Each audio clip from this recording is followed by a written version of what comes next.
Christ in you, the hope of glory.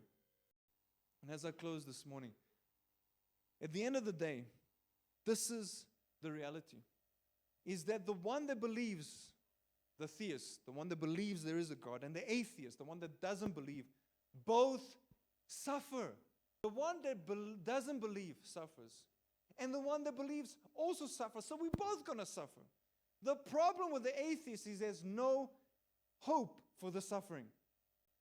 The one that does believe has an upper hand, because one that does believe actually has a hope to cling on to. Christ in you, the hope of glory. We're all going to suffer.